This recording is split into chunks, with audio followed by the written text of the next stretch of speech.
as you can see, this is gonna be one of our new series for this channel.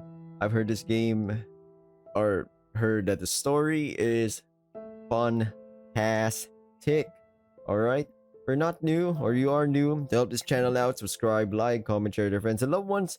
Let's get right to the game. Echo. I'm jumping in here, not knowing what's gonna happen. I did not read the summary or whatnot. Maybe after this, I'd know, because I'm gonna have to put that in the description of the video. But for now, let's just go. Yeah, start new game. Question mark. Whoever this person is, I knew you'd be back. Okay, you all come back eventually. Why do you try to run away in the first place? Uh, I don't know. I'm afraid, I guess. I'm afraid of new encounters. I'm afraid of the unpredictability of people and things, relationships, scenarios that involve them. Doesn't matter. Oh, wow. Even though you're here, you're going to try and run again. I think you're right, mysterious person. I am here right now, but if I can run, I could just not tackle on life, I guess. Just stop. Oh, okay. Because just like this town, you're only moving in circles. Saturday.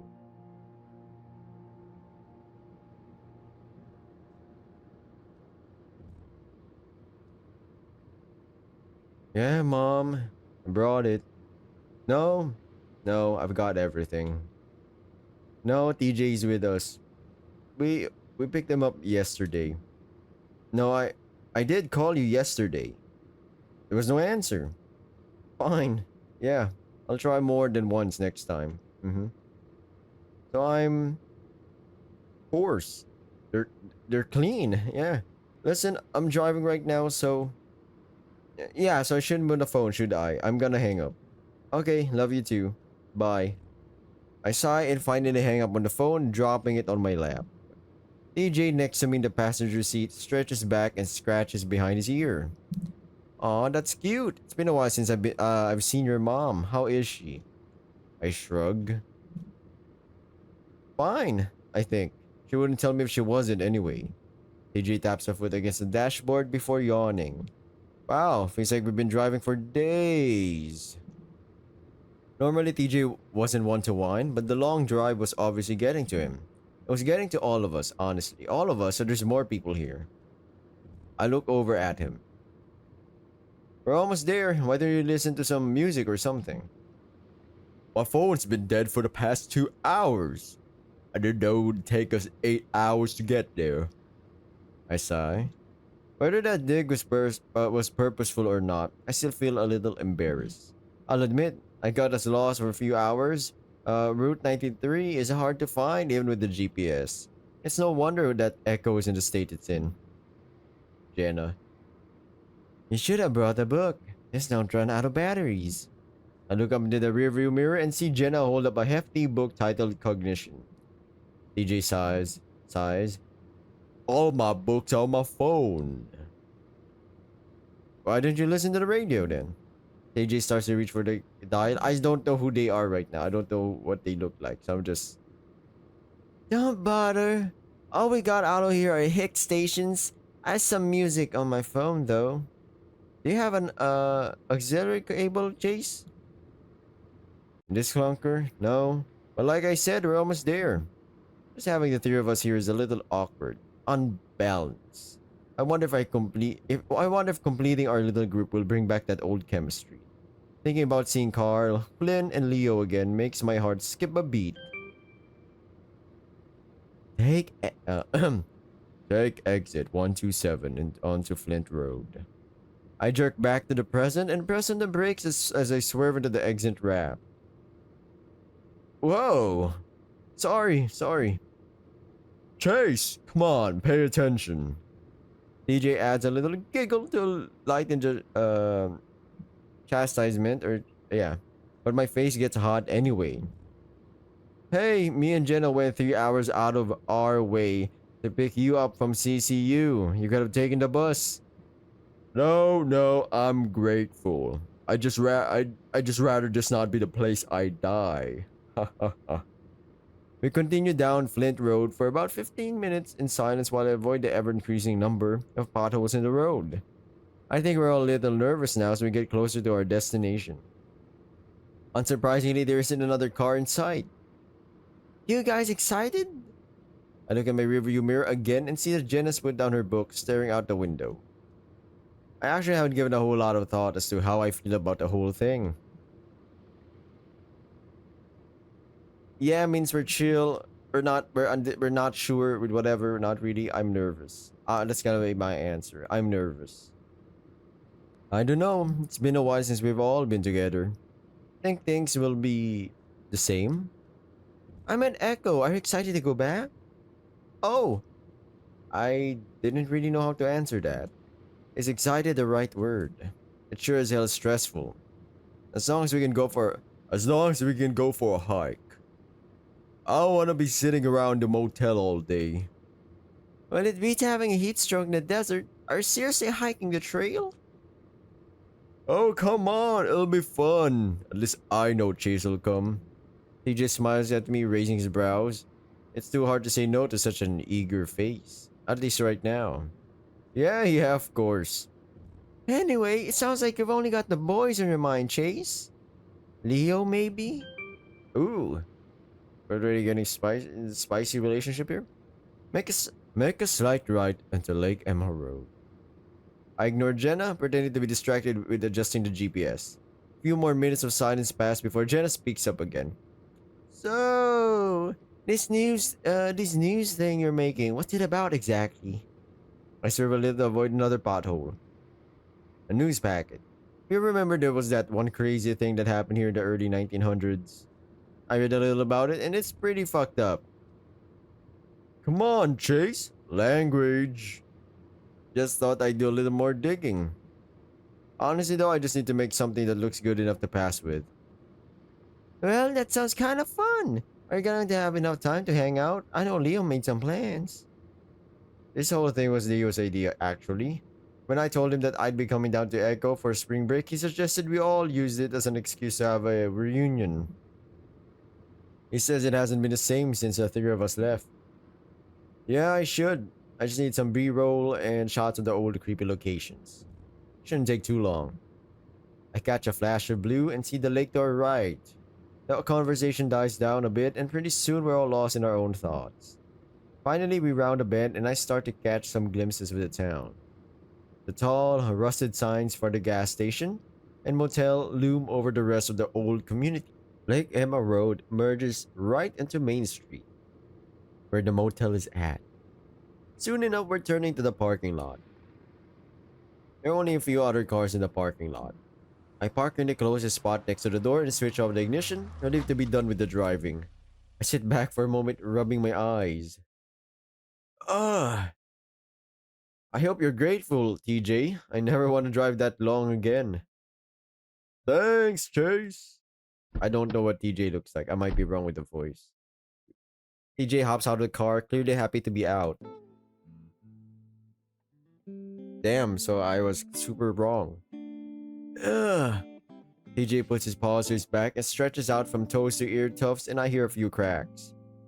Gosh, it feels good to be out here. Or out of there, sorry. I smile as I follow him out and stretch as well, though less flamboyantly. It's good to see TJ reverting back to his old cheerful self. Alright, I made a reservation, so I'll check us in. You boys want to bring in our stuff? Sure. Me and TJ head around to the trunk of the car, getting our bags and camera equipment, while Jenna heads inside. Whew. Not bad. Looks like a motel. I'm pleasantly surprised. While it's a bit musty, the room is spacious and generally clean. A lot more than I was expecting from a town like Echo. Although I've lived in the town for most of my life, I've never actually been in the motel. Hey, this is nice. And 2 double beds? Yeah, I thought I'd get one for one of the nicer rooms since everything here is dirt cheap. EJ sets his bags down on the bed. So I guess this will be me and Chase's bed. Jenna can have her own, obviously. That's nice of you, TJ. Anyway, here are your key cards. I don't know what her voice should be yet.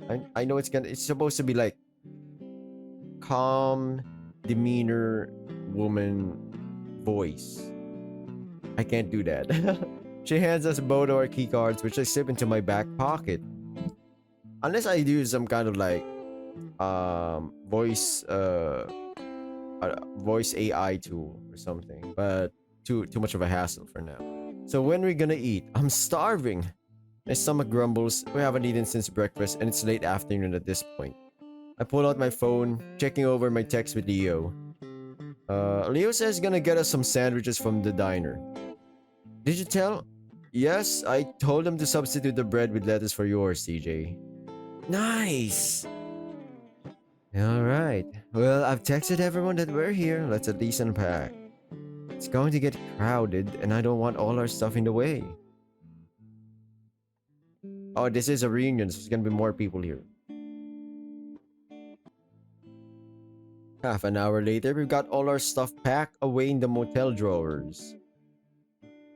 Now I'm sitting on the bed, toying with my camera equipment while TJ watches TV and Jenna organizes her schoolwork. You know you're on vacation, right? And didn't you already get into grad school? You should relax. That's exactly why I need to be keeping up. There's a knock on the door and being the closest, I get up to answer it. I'll get it. I look through the people excitedly and see a beanie cap with a pair of some very familiar horns poking through it. I grin as I unlock the door and swing it open. Carl! Chase! There you go. There's the big... So Carl got that big voice because he's got a bigger build, you know. I slap paws with him and pull him into a hug. And immediately get a whiff of that pungent scent of pot. Oh. Okay, then the voice would be... Either way, despite that, his embrace is warm and plush, and his belly squishes against my body like a pillow through his jacket. There's an underlying sturdiness though, and I feel his biceps bulge around my shoulders. Had he been working out? I put my paws on his shoulders and push him back, looking him over. He's changed a bit since I've last seen him. He's definitely bulkier and the fur on his face is a bit shaggier. His eyes are a little red and his expression is a little glazed, like he's daydreaming about someplace far away from here. Still getting blazed, huh? Oh, you know it. His joking nature drops a bit as he gives me a genuine smile. It's good to see you again. I feel warm inside as I smile back. You too. Is that Carla here? Carla and I step back into the room, the Ram remaining slouched as we do. Hey, Jenna. Carl, how you been? Not bad, just living life. Like, I'ma be... Sounds like he's starting to sing the lyrics of a song, but he trails off as we all look at him expectantly. He just smiles back. Huh? Hey, is that TJ? Hi. Though he's smiling happily, TJ's outright crinkling his nose. Still up to your old habits, huh? Wait, now he sounds like Jenna. My bad. Carl shrugs. I'm starting to remember that it's something he does a lot. It's his answer to almost everything.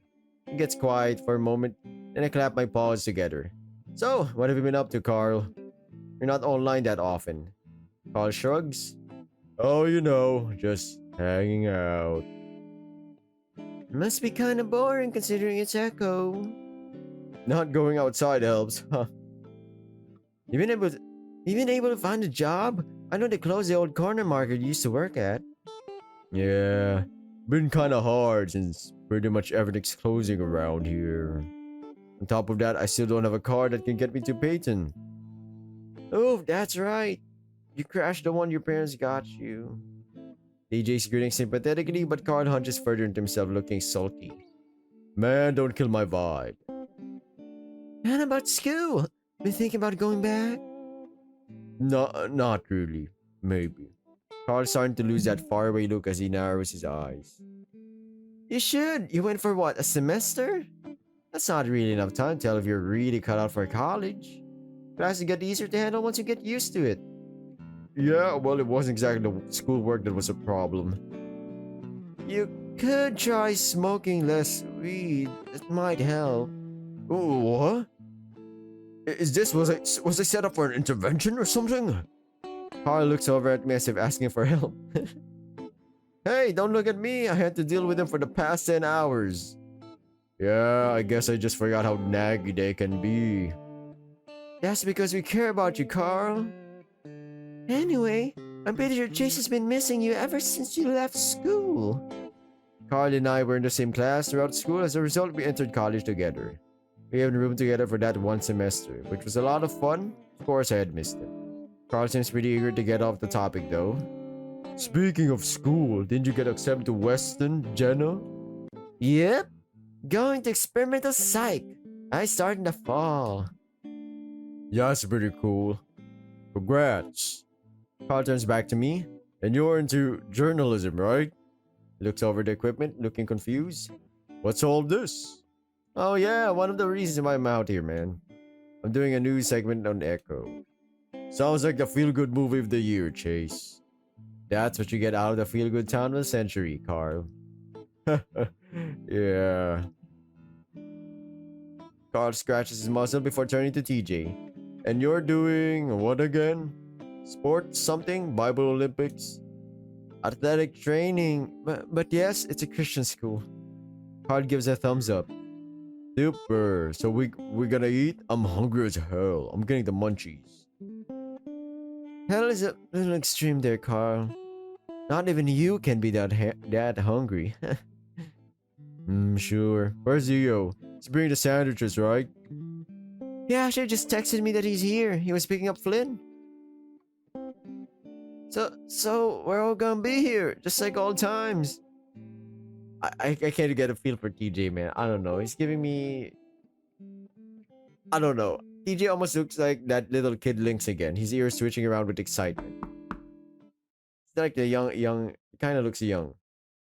Oh, there they are.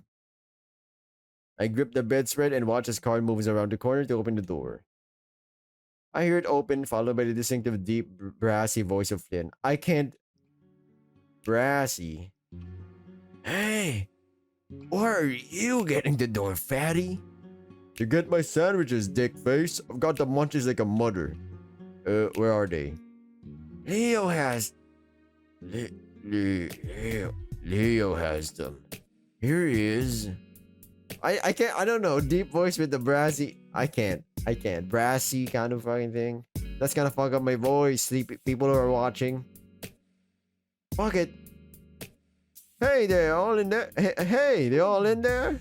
My heart skips a beat and my tail thumps the bed as I hear Leo's high baritone. I can't. I need a second guy here, or girl, or whatever. There's some bustling before the... I might... You know what? Fuck the voices. Bear with me here. There's some bustling before they start coming around the corner, bringing me face to face with the rest of my childhood friends. Oh, that's Flynn? Ah, damn. Flynn comes first. Or second. Maybe I'm the one who's coming first. Slinking in casually, his posture loose and relaxed, slouching. Unlike Carl, though, his slouch makes him look like he just doesn't give a fuck, as opposed to just trying to make himself seem smaller. He wasn't a shy guy, as evidenced by his open shirt. And who you calling a dick face? Flynn knocks Carl on the head, which made a loud thunking sound, but Carl just grins throughout. Hey Jenna, TJ, Chase? He nods to each of us in turn, rubbing his knuckles. Immediately following him, his arms wrapped around two big brown paper bags, is Leo. He smiles over the tops of the bags, sweeping the room with his eyes along with his tall rectangular ears. He pauses on Jenna, then TJ, before finding me. His face immediately breaks into a full-on grin as he walks over to the bed I'm sitting on, setting down the bags. As he comes to a stop in front of me, I reach out my paw to slap his like I did with Carl. Instead, he grabs it to yank me up right into a tight bear hug, nearly squeezing the air out of me. Chase! I don't know the boy. Chase! Man, I miss you. Just like Carl, it seemed like Leo's gotten bigger and stronger, and lifted me up without even trying. The tension I've been feeling in my chest melts away like an ice cube on an Echo sidewalk. It's kind of funny. Everybody has this feeling, reunions. I'm not talking about class reunions, just people you are really close with. You're always thinking in the back of your mind, oh my god, maybe they've changed. Oh no, maybe they're not them anymore. Do I have to change as well? Do I have to not be myself with them or be whatever is me in front of them, right? But then once you meet them, they're like, oh, they're the same old people. They've grown and whatnot, but at the core, they're the same people that you're friends with. So there you go. Your anxiety just melts away, as Chase said. All of that worry about how he was going to react was for nothing. The hug is lasting kind of long though. I can feel everyone else looking at us. And just like that, he forgets we exist. Leo finally does pull back, then smack him in the shoulder before turning to greet Jenna and TJ. I shakily sit back down, feeling a whole lot better now that the introductions are out of the way. Fuck, leave Carl in a room for 5 seconds and it smells like a goddamn skunk sauna. The weed is just oozing out of your pores at this point. Flynn theatrically plugs his nostrils as he pulls the window open a crack. Hard rolls his eyes, slouching further and jamming his paws in his pockets. Oh, shut up. I think everyone here agrees that my smell is a lot better than your shedding. Nothing like leaving a big pile of lizard dust on the couch for the next person. And by the way, dude, that skunk comment was specious.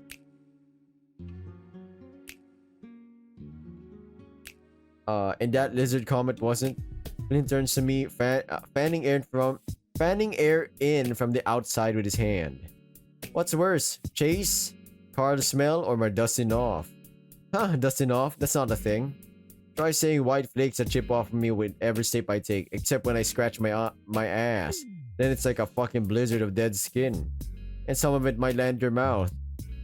That's what you should call it. Hey, you furballs do it too, it's just less noticeable. Either way, it's hot in here. Aren't you cold-blooded? Someone turned down the goddamn thermostat. Somebody turned down your language, huh? TJ says it to him like a cheerful kindergarten teacher pep talking a student to using his words. They stare at each other for about 5 seconds, Flynn's expression like a stone while TJ slowly loses a smile. Well, Jesus butt fucking Christ, I'll be sure to watch that. Flynn! TJ actually looked really upset, but Flynn just reaches out and yanks him into a chokehold. The much shorter Link's easily dwarfed by the lizard. Ah, shut up, you priss. I'm just kidding. TJ half-heartedly fights the hold. I guess TJ thought he'd get some respect now that we're all adults. Hey, ow! You still said it.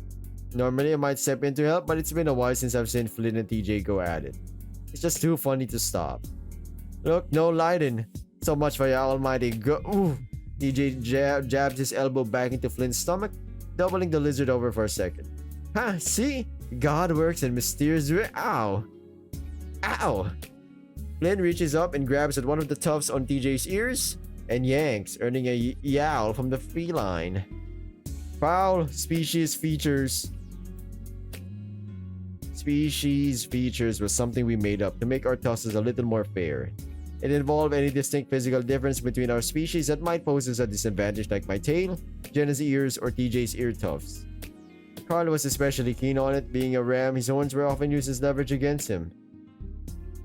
TJ, come on, come get your sandwich. Sandwich. TJ finally yanks himself out of Flynn's grasp, smoothing down his fur as he tries to look as dignified as possible. Well, I can see things haven't changed. With that, TJ walks over to the table to get his food. I can't help but laugh. Huh? I think TJ won that one by technicality. Or did he? He might have fouled too. Flynn's got a soft lizard belly, huh? Flynn snorts, rubbing his stomach. Oh, don't even try to tell me about soft, asshole. It looks like you swallowed a beach ball. Speaking of which, food. Oh wait, speaking of which, food.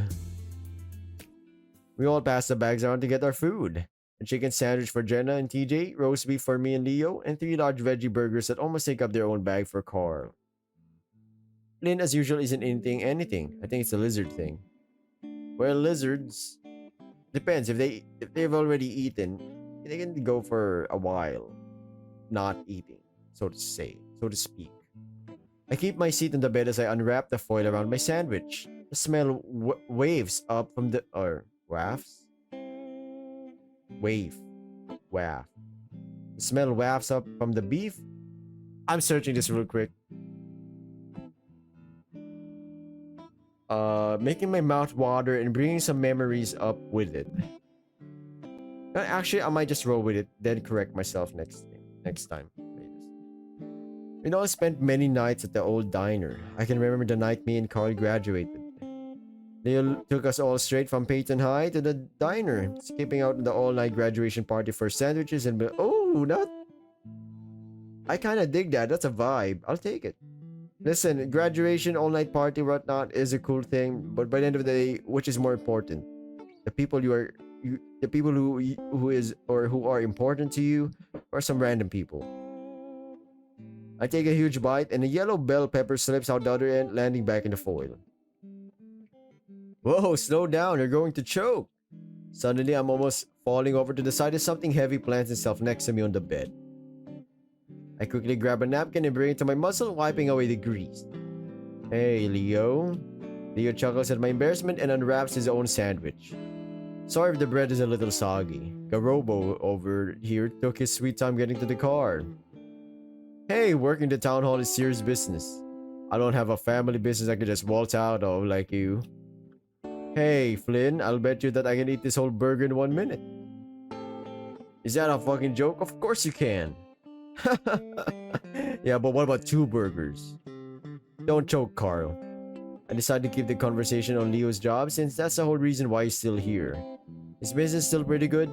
Yes, Peyton's getting bigger, so is the number of customers. I guess it's a good thing your dad moved it out of Echo, huh? For sure, the place is turning into ghost town. It probably will be in another decade or 2. By some standards, it already is. I take another bite of my sandwich, biting right into another bell pepper. I'd forgotten how good the diner food is. I noticed TJ sitting next to Jen at the table, picking unhappily at his lettuce-wrapped chicken. Jenna seems to as well. She leans towards him. What's wrong, TJ? It's just... Never mind, it doesn't matter. Are you sure? It's just the mayo. I forgot they put in everything here. Jenna lifts up the bun on her sandwich, inspecting its contents.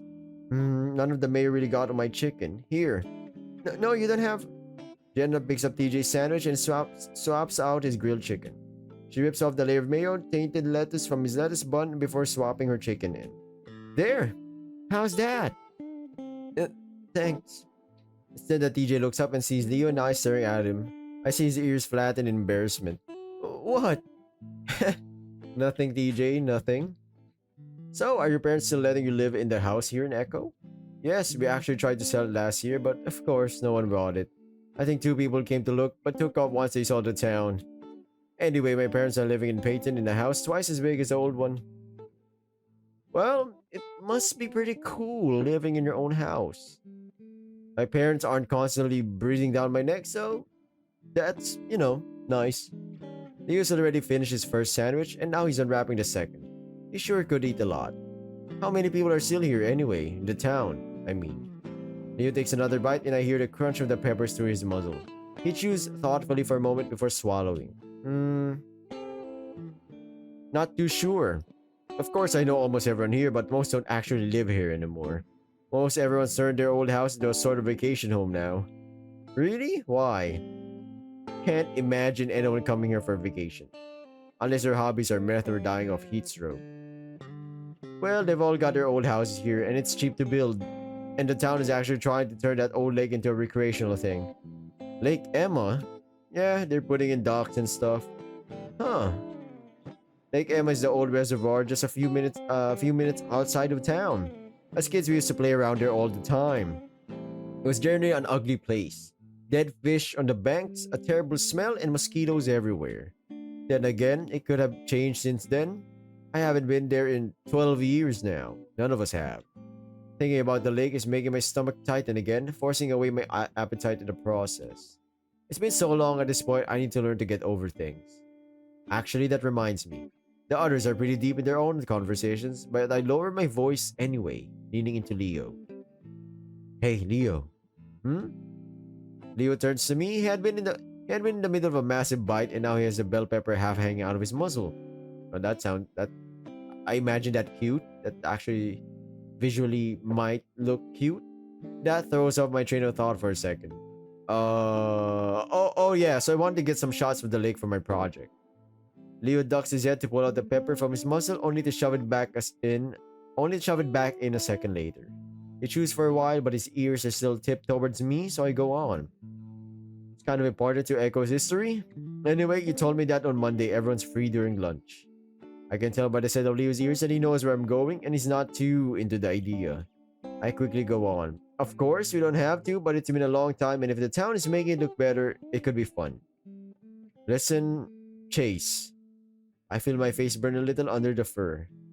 Sorry, it was a dumb idea. No, Chase. If it were up to me, I'd definitely do it. It's just... Leo looks towards Flynn, and I do as well, finding him still bantering with Carl. It doesn't matter how fucking fast you eat. I'm not gonna be impressed. He's got that classic Flynn look on his face where he's pressing his lips together, trying not to smile. What if I ate all three? I've already eaten most of the first one, so that's not gonna happen now, is it? I look back down my sandwich. I suddenly feel really guilty. Here I am, back after 3 years, just assuming that I know how everyone feels. Now I'm kind of feeling like an imposter. Leo notices like he always did, and he nudges me with his shoulder. Hey, don't worry about it. It's not your fault. Suddenly, Leo's ears perk up, and I know he suddenly had an idea. And what the fuck? Did I have a mini stroke there? Sorry, everyone. Suddenly, Leo's ears perk up, and I know he suddenly had an idea. His ears made him easily readable, just as reading people came easily to him. It made it all the more impressive that he was able to tell what most of us were thinking, considering my short, stubby ears. Or Flynn's lack thereof. Listen.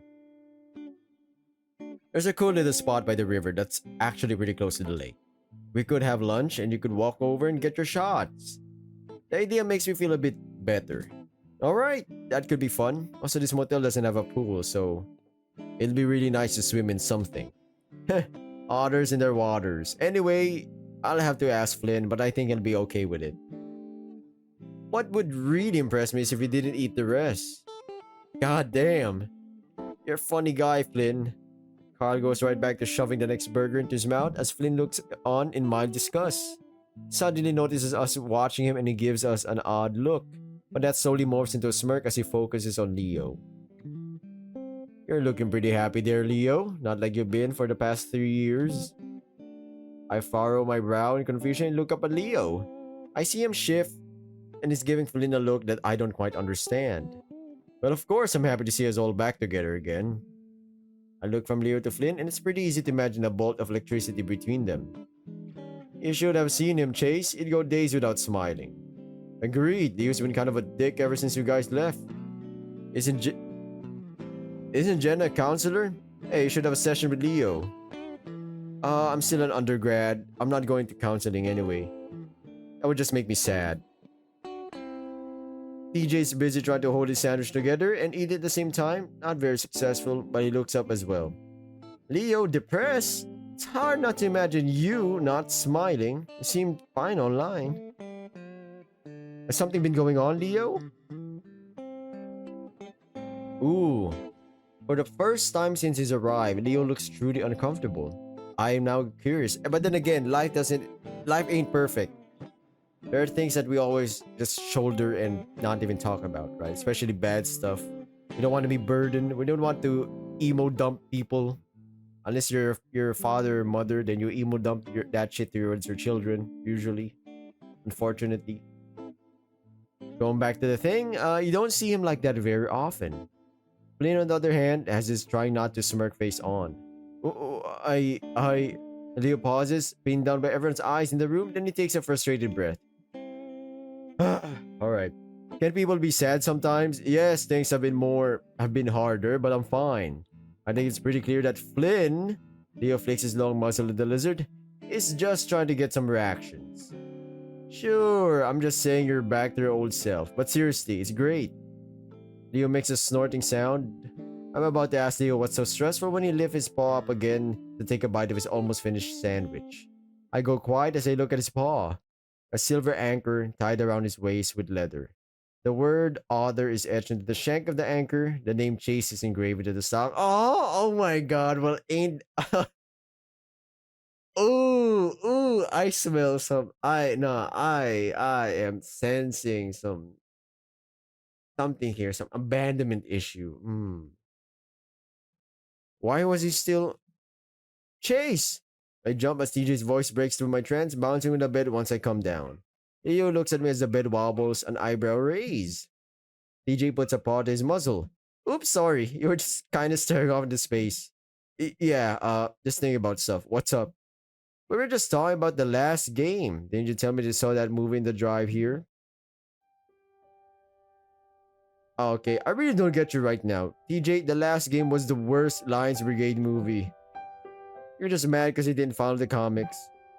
Yeah, Carl, as a movie it was just better. I'm sure the comics are great too, though. Nah, the comics are shit. Carl tried showing them to me once. What?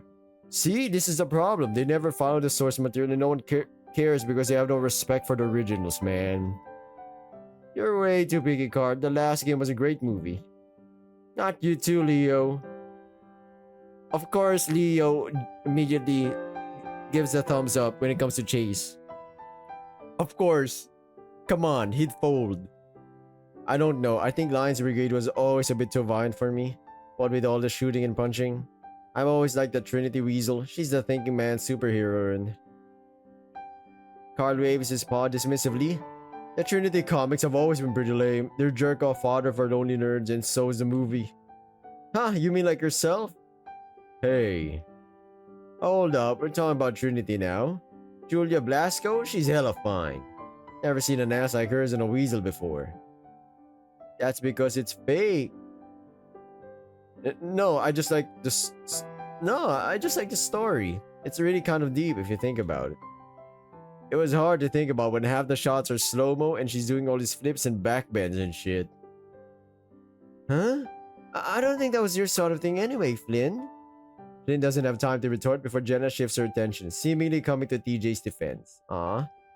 Come on, Trinity does have more story going on than your average superhero movie. I think it's great that you like her character over all the meatheads.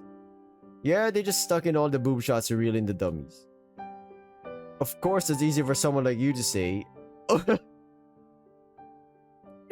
I'm loving this friend group, man. I'm loving this friend group. This is how friend groups happen. They throw it. They don't hold back. They don't hold back. But then they also know that. Oh, okay. I went a bit too much on you. They say sorry. Of course, that's easy for someone like you to say. Besides, I see what's going on here. Maybe you should watch Luce Lobo, TJ. He's shirtless the whole time. TJ's ears go flat, tufts point at the ground. I'd better stop with all this saucy talk. The only way this could get any more awkward is if you got sprung. We're all grown in unison, but TJ shoots right back. And knowing you, that's exactly what you want to happen. Knowing you, that's exactly what you want to happen, isn't it, Flynn? That gets a few surprised chuckles. Damn, TJ, where'd that come from? It isn't that it's a particularly good joke, it's that it came from TJ that makes it so funny. I don't think I've ever heard him talk like that. Even Flint can't keep from grinning a little bit. Well, yeah. We talked late into the afternoon. At this point, all my worries have disappeared, leaving a happy, warm feeling in its place. It seems silly that I'd been so nervous earlier. In fact, I'm starting to look forward to the rest of the week. Alright. Leo steps forward, indicating that we should all shut up. Now we all need to remember that Chase is here to do his school project, so that comes first. But I did make a few other plans for things that we can do on his off time. I'm pretty sure all of us know that we're going to Southwest Adventures tomorrow, so I'll pick these two up. He jerks his head towards Flynn and Carl. Then swing by the motel to get you guys at 9, alright? Sounds good. Then I was thinking about doing some stuff in Peyton towards the end of the week, but we'll make those plans later. In between those times, you should find time to hang out as well. Make the most of this. Leo looks about done, but suddenly snaps his fingers as if remembering something. Oh yeah, Chase, I saw you had a camera. Think you could get a pic of us? It would be nice for all of us to have something that isn't camera phone quality. Oh sure, I was messing with a self-timer earlier. Should be able to get it to work. After a few minutes of me adjusting the tripod and Leo adjusting everyone at the end of one of the beds, we managed to get into position. Alright, here goes. I set the timer and fast walked to the spot Leo saved for me. Alright, show it. Show it to me. Aw. So he is an author. Author. Not author, but author. See author. Not really, yeah. For the next 2 hours, we watch a movie on TV, not really paying attention, mostly catching up with each other and how it been. It's good to be back, and it feels like we're all just picking up where we left off 2 years ago. It's really nice. Finally, at about 10, Leo, Carl, and Flynn head out. I spend the next 20 minutes tinkering with the equipment, making sure it's all in order for shooting the next day. Once TJ finishes getting ready for bed in the bathroom, I do as well before getting to bed head to toe with TJ. There's a soft glow from the corners. Jenna sits at the table reading something. I lay in bed, staring at the ceiling, waiting for her to go to sleep.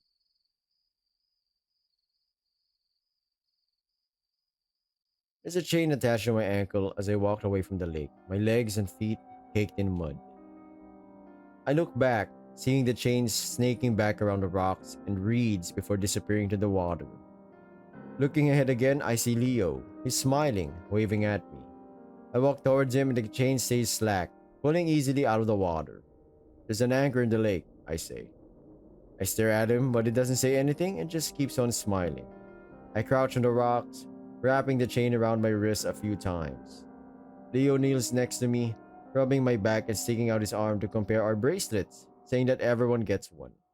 He seems happy, but I'm stuck here. I can't even stand up to walk. Oh, it's a friendship bracelet thing. But why did his say Chase? Ooh, that begs the question. Peyton is about a bit of a distance away. To get there, you have to get on Route 93, which Flynn tells me isn't even called that anymore. That would make sense considering how it was impossible to find on the GPS. Anyway, to get to the city, you have to merge from the remnants of 93 into I-40, which runs straight through the city of Peyton. About 15 minutes from Peyton, we pull over at a rest stop which sits at a higher elevation than Echo. For looking in the right direction, it gives a great view of the town. I stand outside the old rundown restroom, a paw over my eyes as I stare out over the desert. A distant, hazy view of a group of small buildings huddled together signals where the town is. From this viscerous distance, that's not... Fuck it. It looks small and harmless, hard to imagine all of the things that happened there. Alright, how do I use this thing? I look over and see Leo fumbling with the camera, obviously worried that he was going to break it. I walk over and show him how to use it, checking the white balance and exposure myself. I wasn't too good with cameras, but the equipment manager at the university had given me a quick lesson on how to do things. Alright, so I want you to zoom out from Echo slowly, and while you do that, I'm going to walk in frame, okay? Yeah, okay. Leo hoists the camera up and looks through the viewfinder, ears perked up and smiling. Alright, signal me when you're ready. I adjust the clip-on mic while Leo focuses the camera, then raises his paw, signaling that I should start. I walk into the frame, keeping one paw in my pocket and using the other to gesture. I hope I don't look too awkward. I always feel like I do. Echo first began as a settlement in 1852, after James Hendricks discovered gold in a quartz deposit. The town grew quickly in size, and once it began to serve as a junction along Prescott Railway, it reached a peak of population of 6,500 in 1877. It was at this point in time that the peculiar phenomenon of mass hysteria took over. Many say the reason this occurred was due to the discovery of a body within the gold mine and the circumstances surrounding that discovery. While not much is known about this event, what is known is that once it ended, a large portion of the population left Echo. Most of those who left settled in the nearby town of Peyton. However, the town still managed to prosper well enough until the 40s. That's when the government stepped in to shut down the mine, as it became a federal law to divert all mining resources to the war effort. The town's population sharply declined shortly thereafter. and by the 1950s it had dwindled to approximately 2,000 people. A shutdown of the Prescott Railway in the 1960s, followed by the bypassing of Route 93 by I-40 in 1986 was the final nail in the coffin for the town. By the 90s, the population had dwindled to just 150 people. My goal, however, is to investigate the first event which led to this town's decline and possible demise. What happened in that mine almost 150 years ago? I've come to Echo to try and find out what information, if any, can be gleaned from the events of the past. I wait for a few seconds and then look at Leo. That good? Yeah. Don't know how to stop this though. Here. I walk over to take the heavy camera off Leo's paws. That was pretty good. You wanna be a reporter? Maybe. I'd rather just write than be on camera though. Yo, Chase! Leo and I look up towards the car, greeted by the sight of a bright, white ram's ass hanging out the back window of Leo's van. I don't really react. I mean, despite being self-conscious about his weight, Carl was pretty shameless about stuff like this. I'd probably seen his naked butt more often than I'd seen Leo's. And that was saying something. Make sure you get a shot of my... Hey! At that moment, Flynn, who is sitting next to Carl in the back, reaches around and yanks the ram's pants down so that they hang around his knees. Even though Carl's pretty quick to pull them back up, I still get a pretty good view of his equally big white balls dangling between his legs. And he snorts, and I can see Flynn laughing his ass off while Carl punches him in the shoulder. Yeah. Unfortunately for TJ, who's sitting in the middle row with Jenna, he was looking back at the time and probably got a much better view than I did. Now he's facing forward, covering his face, while Jenna sits next to him reading a book, looking uninterested. Nearly 21 and is still doing that, huh? Yeah, it's a little more awkward without you three around, though. We head back to the car, and I grab the camera bag from the passenger seat to put the camera away. Hey, did you see my ass? So more than that. Your thing's about the horrors of Echo, right? That'll be a perfect fit. Well, if it could even fit it on the camera. I stashed the camera bag in the footwell before hopping in. Oh, a theme amusement park. Southwest Adventures is an amusement park right in the middle of Peyton. It's decent enough that people come not just from Peyton, but cities up to 100 miles away to vacation here. Damn, that's a lot of people just to come here. Because of this, it's usually crowded, and today is no exception. Families and their kids are everywhere. Wow, even families and kids come? It's a generally nice day, sunny in the 80s, and it being on a Sunday added to the crowd. I didn't mind though. The point of this is to hang out with my friends. Aw. I don't know about you guys, but I'm starving. Let's get some funnel cakes. Jesus, Carl, we just got here. Hey, I didn't have any breakfast. We had breakfast alright, a blunt with a side of the munchies. It's no problem. You can do that while I plan out what we're doing. Carl ambles off on his way to the funnel cake stand. I snag one of the park maps from the entrance and I hand that to Leo. Alright, so usually when my family comes here, we go clockwise to hit all the rides. That sounds like a plan. It's pretty crowded today, so we probably won't be able to do everything, but in this order we'll at least be able to ride Event Horizon. You sure? The line's always so long for that ride. I don't like that. Event Horizon. Event Horizon is what we call the edge, the outer edge of a black hole, and that's also a name for a movie. And my god, that movie was I mean, now looking at it, it wasn't too brutal. I've seen way worse now, but still, it was one of the memorable movies that I hopefully want to somewhat forget. It's definitely the most recognizable landmark in the park. You can see it from almost anywhere in Peyton. Yep, fastest and tallest roller coaster in the West. I think it'll be worth it. Oh, TJ rubs his arms with one paw, the corner of his muzzle twitching a little bit. I'd forgotten about that. He used to have a pretty pronounced motor tic where the corner of his mouth would twitch up over and over again. It used to be a constant thing, but it stopped once we entered middle school. Guess it hadn't completely gone away.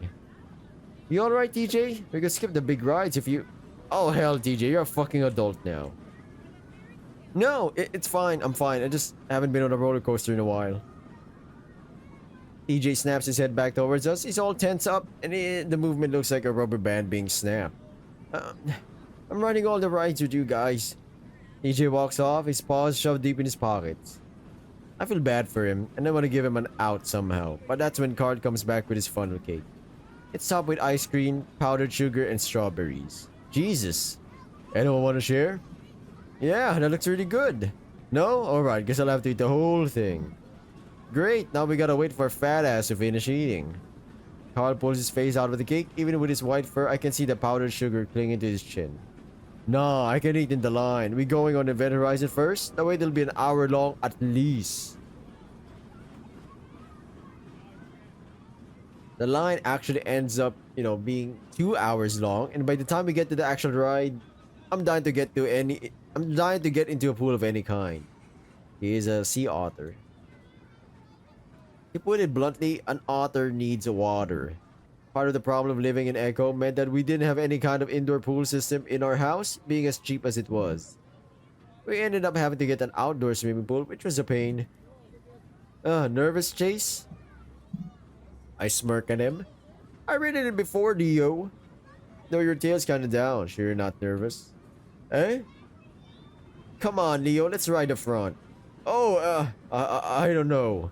I watch as Jenna pulls Leo towards the line for the front, which is twice as long as all the others. I opt for the middle, and it just so happens that TJ comes with me. His stuffed ears had been poking straight up the entire time. Muzzle giving an occasional twitch, I lean over to him. There's an exit over there for people who, change their mind. I'll bet you could slip out without anyone knowing. Looks like not all of us are even gonna be riding the same train.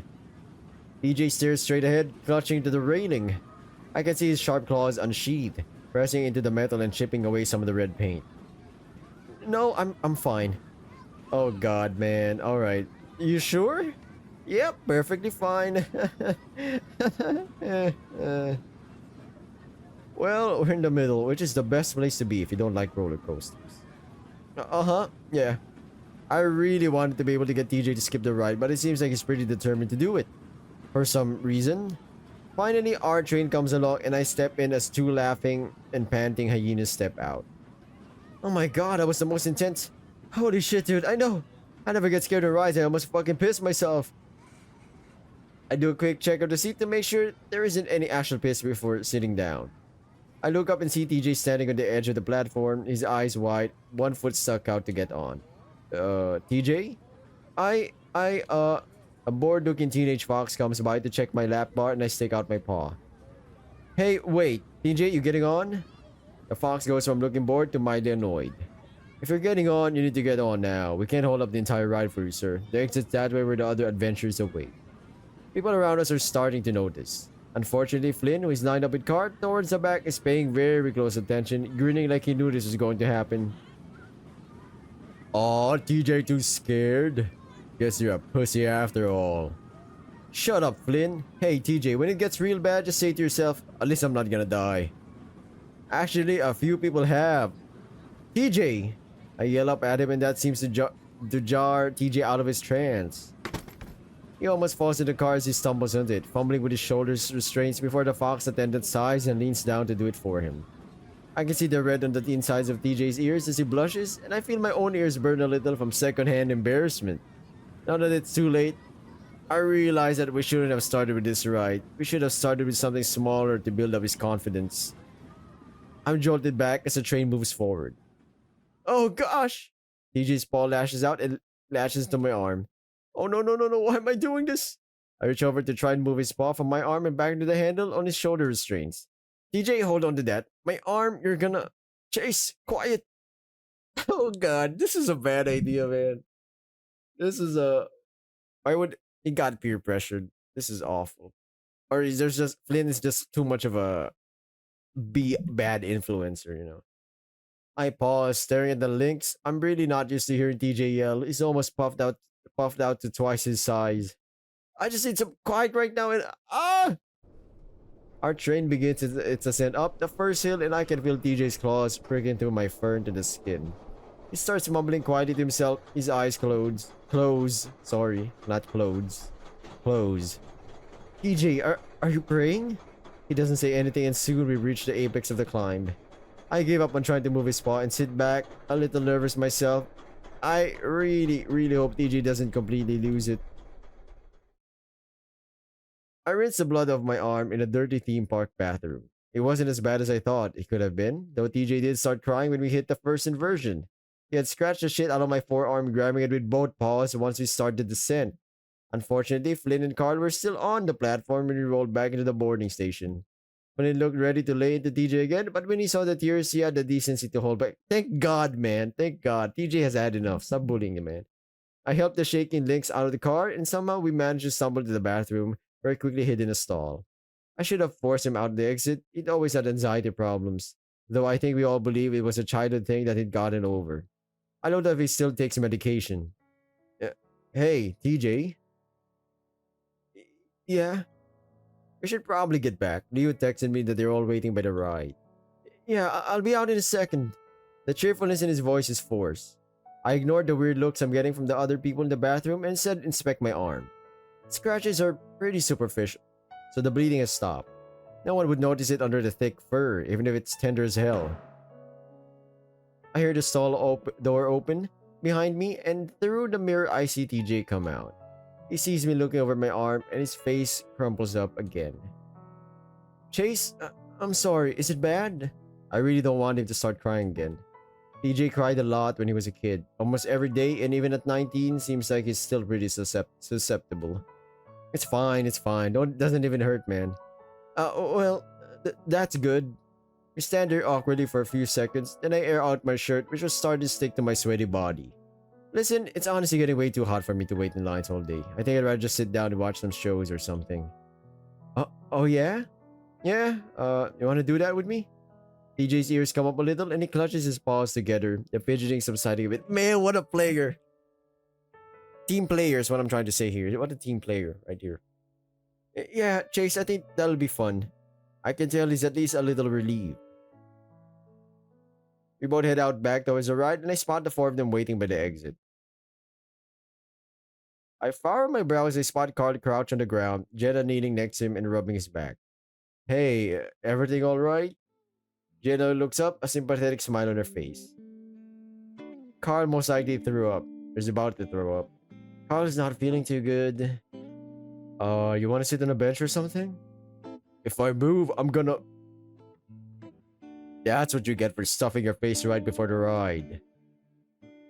You think they sell ginger pills here? Or ginger ale at least? A joint would be nice. There are some vendors over there. I'll go check.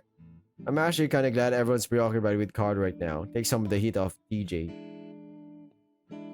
Let's move you to a bench. It'll be better if you're sitting down. Slowly, Jane and Leo lift Carl up. Now I can see from his face that he really is ill. Sorry. To the average person, our little outing might already seem like a disaster, but this is perfectly typical for us. Nothing ever went according to plan. Well, I don't know if I should say aw, that's cute, or aw. We sit Carl down on the bench and he bends over. Whoa! His face in his hands as he moans softly.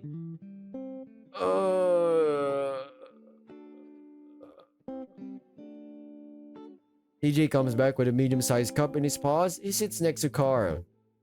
No ginger ale, but they did have some lime soda. Carl takes it and sips a bit of it before sitting back and belching. Fuck it, I'm done, guys. What? What are you gonna do all day? Sit there? Actually, me and Chase are going to go see some shows. You can come with us. Guys, we were doing this to hang out with each other, remember? I'll leave him. We're wasting time. Flint turns and walks off, his hands shoved in his pockets, hunched like a stone gargoyle. He definitely looked the part, being a lizard. Damn, that was probably a bit species.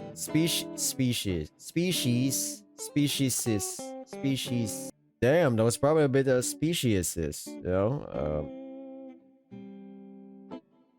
Well, we all have our phones. Text us, alright? Sure. Damn. Jenna turns and follows Flint, but Leo hesitates a moment. He looks at me before eventually turning to follow Flint and Jenna. 5 minutes later, Carl's stomach settles to the point where he's able to get up and walk. At this point, I'm completely wiped out and I just want to sit down. I point out the first stage we see and they agree. I sigh gratefully when I sit down. You look tired as shit. I crack an eye open to see Carl giving me a sidelong glance. I don't sleep very well in motel beds. Uh, I actually woke up around 2?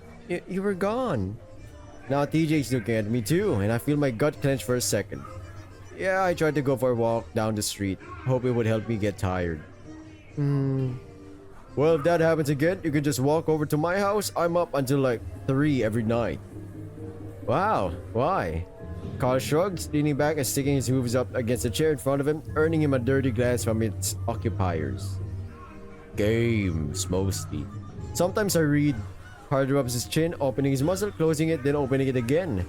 You know, it would be pretty cool if you spent the night one of these days. That house can be creepy as hell when you're the only one in it. You're alone? Yeah, parents are vacationing in the regal paradise, having a bloody good time, they tell me. Carl tries to put on an accent, but doesn't do a very good job at it. Oh, did you want to go with them? Carl blows a raspberry laugh.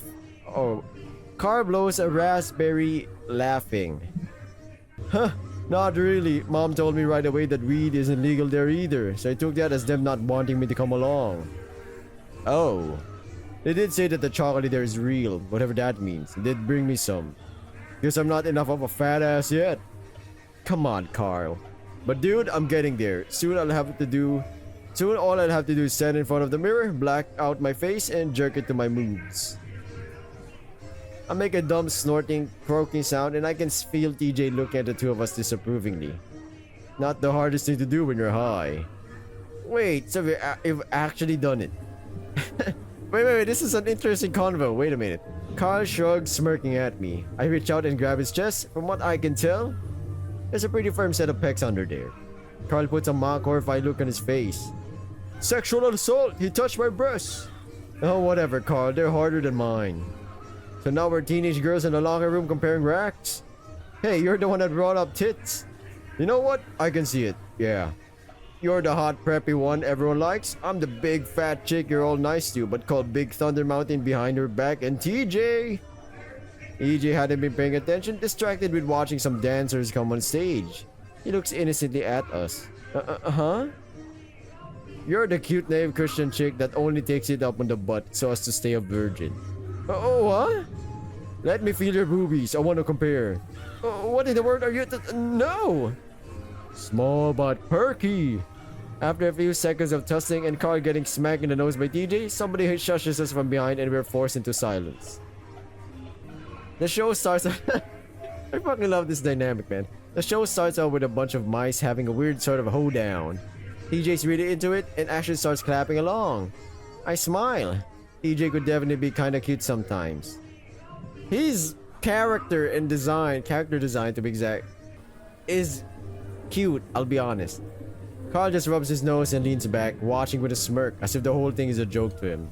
At this point, my eyelids were feeling really heavy. At most, I'd gotten maybe 4 hours of sleep last night. I think about leaning my head back, but the backs of the seats are pretty low, and I just end up with my head hanging over the back. Leaning forward would just be impossible. I could lean on one of my friends. I don't think they'd mind. Alright, I mean, he is cute. Damn it, my weakness! TJ might be smaller, but he's definitely an easy guy to convince. Especially if he thinks he's helping someone out. TJ, can I lean on you for a bit? What? Why? He looks a little uncomfortable. I'm so tired, man. Alright. I lay my head in the crook of his neck and I feel him tense up a little. But after a while, he relaxes. There's some heat coming off his neck, and I'm pretty sure he's blushing. It's not too bad, though. He may be slender, but his fur is pretty damn soft, because he is a lynx. The sounds of the clapping and fiddles start to drift away as a lack of sleep takes its toll. Here we go again to La La Land. I feel along the rough edges of rock and dirt. The only thing I can hear is a shower of debris I'm knocking to the ground. The air is stale and I have the vague feeling that I'm suffocating. I keep going. I'm gonna reach the end eventually. Just have to keep moving. I can tell that I'm going down, deeper and deeper. The space around me is growing smaller and smaller, and soon I'm hunching so that my head doesn't scrape the ceiling. I can hear footsteps, not quite in synchrony with my own. There aren't any kind of footsteps that I've heard before, though. I stop and listen. There's definitely the sound of feet, but not like they're walking. It's like they're stamping down on the ground, making as much noise as possible. This is accompanied by a slapping sound, as if someone is smacking their paws on the ground as well. I imagine a canine toddler still insisting on walking on all fours while throwing a tantrum. It's heavier, though like an adult is doing it. That image makes the nape of my neck prickle, but I'm not scared. It's not long after I've stopped that the noise stops as well, just 10 feet behind me. I turn, watching the darkness. I knew you'd come back. They always do. My voice sounds clogged, muted, like the rocky walls are just sucking up the sound instead of bouncing them down the tunnel. Wait, that was him from the beginning? The stamping starts up again, loudly, coming towards me at full speed. Now I can hear sobbing, sniffling, and a strange guttural grunting. It's just feet away. You're only moving in circles. Veers away just as the world... It veers away just as the words leave my mouth. Going back the way it came, I stand there while listening until I can't hear it anymore. I turn and continue on, feeling the walls again as I make my way lower and lower. The smell hits me right as my paws hit it. Slick and slippery. Blood coats the walls, my paws run along like thick oil. It's warm and fresh, and now I know I'm getting close. A voice abruptly echoes down the tunnel. It's not far away at all. I knew you'd come back. They always do. I guess it's not a scary voice. Like, I knew you'd come back. They always do. It's like has anyone watched From series? The From series? And Gooey! Those who watch that show, yeah, you'd get that reference. I make my way closer and closer, and now fear pricks my heart. They always do. I hear muffled screams now, as if someone is yelling with their mouth closed. Now the fur standing up all over my body, but my feet won't stop. I keep going, I'm getting closer and closer. You're only moving in circles. I don't know how to read those words. Like, is it like an echo thing? You're only moving in circles! Or is it creepy? You're only moving in circles. Or is it like a... You're only moving in circles. I don't know. I'm here, it's right here in front of me, and now I'm reaching out to it. Reaching out to touch it. I can't stop. I can't stop. I jump, my head jerks up, and my eyes snap open. Looking around widely, it's like I just came up from being underwater too long. Shit! Whoa! TJ and Carl both jump shortly after I do. I look back and forth as they stare wide-eyed back at me. Takes me a second to realize I'm still at Southwest Adventures at the stage watching shows. Jesus fuck, dude, you alright? Carl! I lean forward and rub my face in my paws, trying to stop shaking. I'm fine, just a really bad dream. I feel a small paw on my back as TJ rubs it. What about... I'm not really sure. Just in a really dark place, and some things were in there. Huh. Dude, that sounds fucking creepy. What kind of things? Like, kinds of things or whatever. I think for a minute, the weird crawling thing, the screaming thing, I pull my head up, looking towards the stage, which is empty right now. It doesn't matter. It was just a dream. Hey, what happened to the show? Carl chuckles next to me, leaning back again. You missed them, dude. We've seen like 3 shows. Yeah, they even had a segment with otters doing water tricks. We thought about waking you up for it, but you're in a really deep sleep. That's too bad. I always love seeing my people laughed at for the swimming clowns that we were. Or we are. Sorry. How long has it been? Carl checks his phone, which he already has out. Been about 3 hours. Could probably get some lunch now. Damn!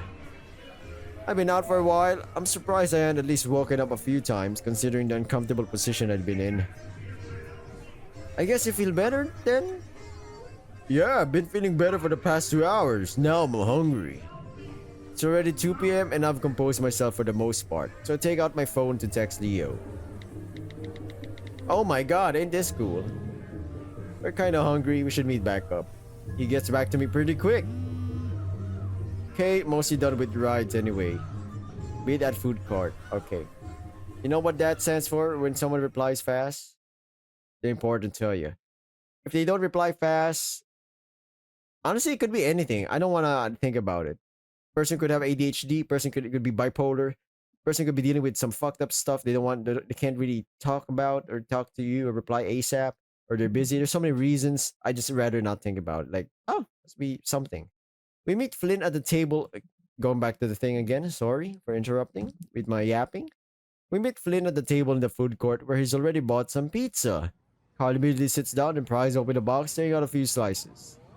Oh, of course. You guys have fun?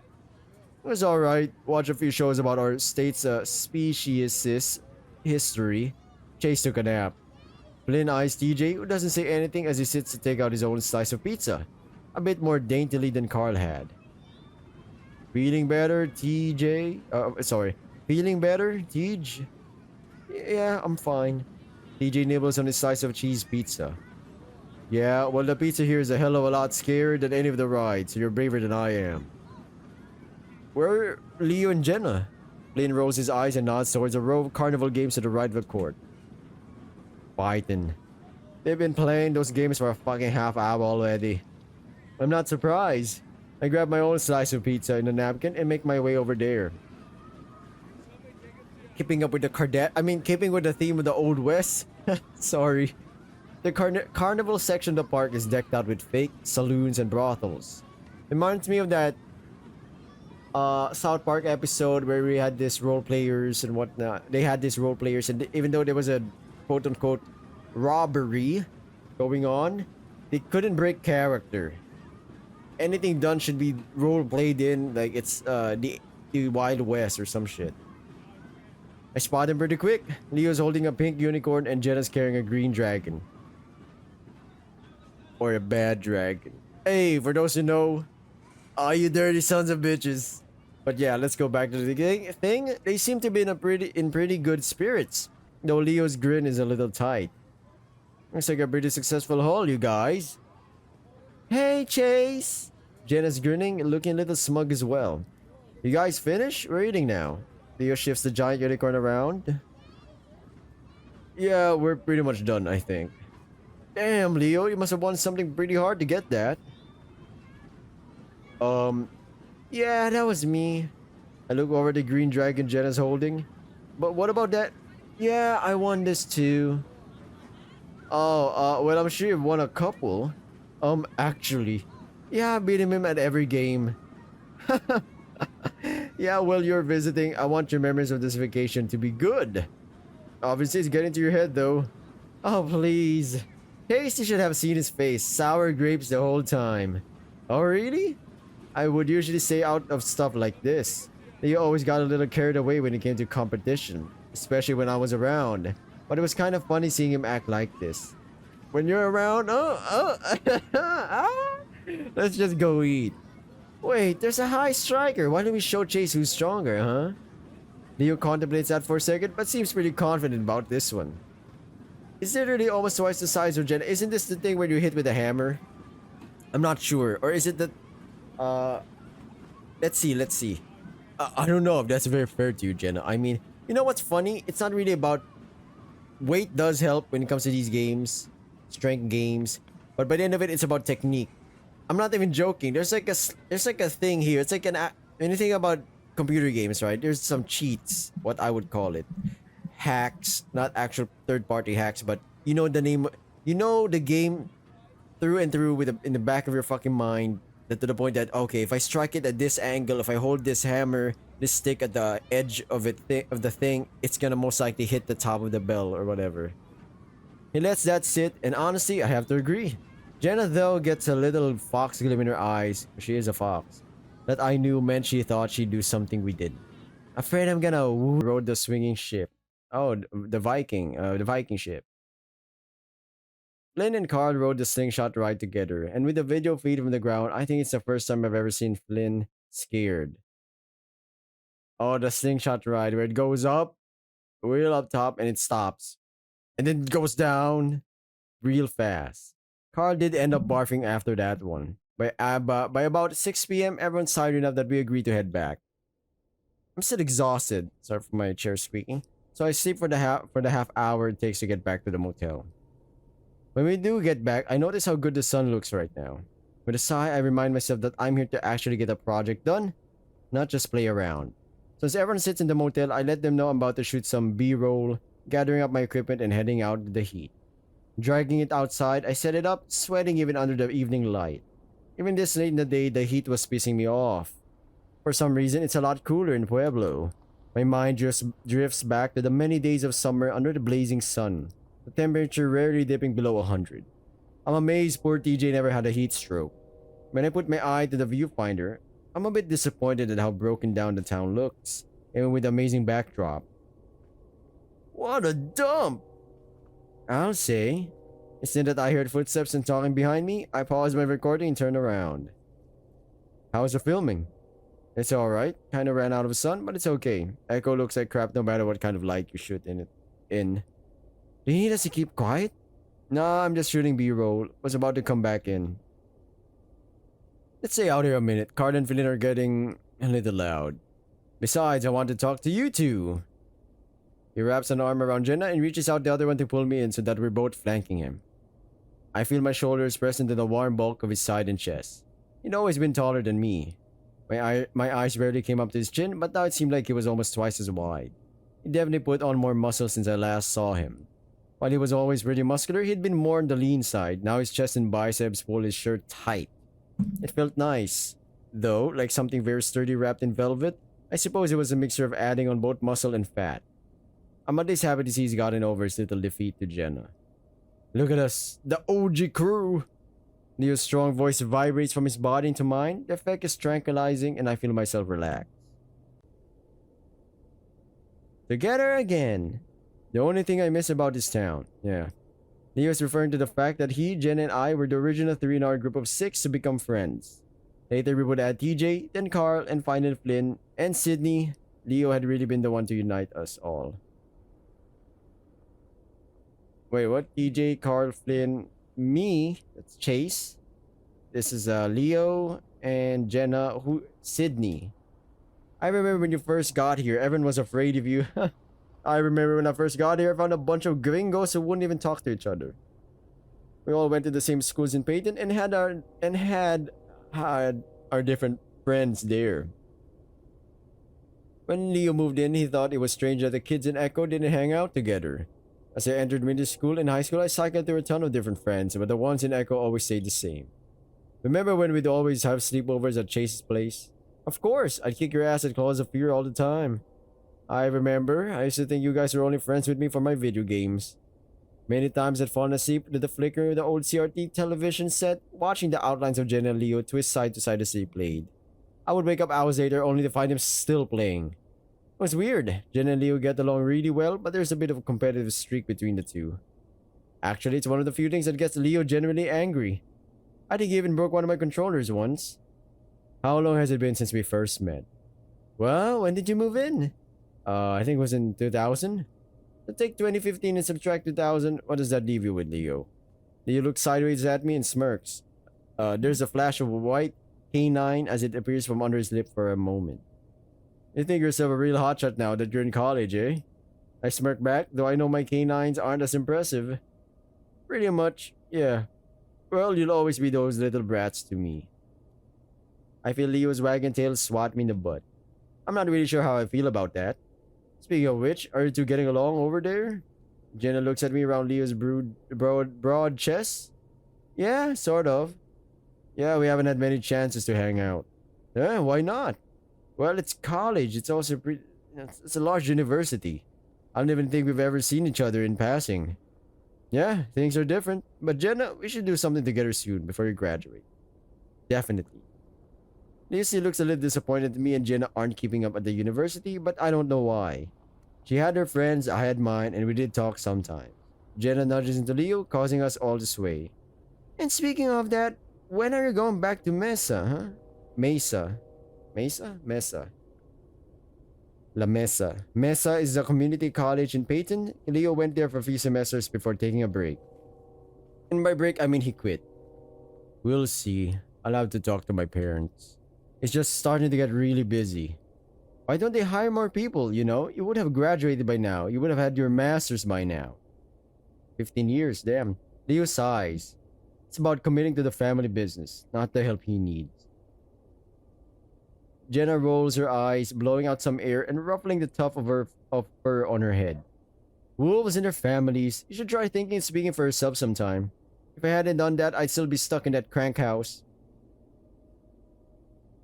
Jenna flicks her head vaguely in the direction of where she used to live. Jenna is the only one aside from Carl who has family still living in Echo. I wonder if she's going to visit them, even though I'm pretty sure I already know the answer to that. I see Leo tightens his arm around her shoulder, but she goes on without missing a beat. And you can start with our otter here. I look up, caught unawares. Huh? What? Jenna.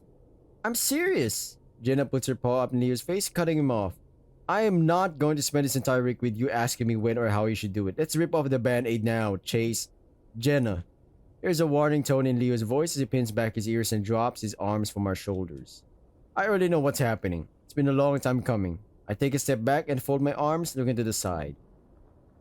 Chase, Leo has some things to say to you, and yes, it's about that. Now I'm going to head back in and make sure Carl didn't light up in the room. Jenna? Motherfucker left me here. Well, this is awkward. His tone changed to exasperation as Jenna turns on her heel and leaves. Judging by the curl in her tail, I can tell that she's pretty satisfied with what she's just done. I returned my attention to the road. I couldn't really bring myself to look at him right now. We both stand there for a minute, 3 feet apart. I hear Leo scuff the ground with his foot, then sniff as dust rises up from the ground. I hear him draw in a breath a few times as if he's going to say something, but ends up blowing it out with a sigh. We were never good at this. Probably why it ended up fading like it did. Leo. I'm sorry, Chase. For what? Not talking to you about this when I should have. Talking to Jenna about it when I should have been talking to you. Whoa, what happened? He reaches out and sets upon my shoulder. The silver anchor on his wrist glinting just a bit in the fading light. He's smiling at me, but I grit my teeth. Why are you still wearing that, actually? His eyes flick from the bracelet, then back to my face. Expression turning defensive. Why aren't you still wearing yours? Don't you remember what we said? I sigh, looking at the scattering of clouds behind Leo's head. They're tinged a soft pink from the fading sun. The sunset is almost the same color as Leo's fur. Actually, yeah, I just noticed that. It kind of blends in. Leo, we were teenagers. That's not an answer. He cuts me off and I look back at him. I told you, they weren't love bracelets. They weren't just about our relationship. They were about everything. Our friends, family, memories. Echo. What a fun name of a town. Echo. Just like the past is an echo of you right now. You are an echo of the past when I think about it. And that echo can reach way, way beyond the present to the future. I raise my voice above his, cutting him off this time. They were about Echo, Leo. We stand there a while and Leo's looking closely at me, expectantly his ears tip forward. His eyes pierce me like amber shards. It was always hard to look him in the eye during our arguments. What? Do I have to say it? And that's where I end this video right here, everyone. Because they're gonna be fighting, they're gonna be doing this. Stuff and that. Thank you for watching, everyone. I'll be seeing you in the next episode of Echo. Thank you for watching. Subscribe, like, comment down below. You know, this helps the video. If you don't want to watch this video, feel free to dislike. Comment down below again. Or, I don't know, watch some other video. No problemo to me. Have a good night. Rest. Sleep. Hopefully whatever you're doing right now that's worrying you, bothering you, hopefully that goes smooth or that just goes away. Whatever. Bye.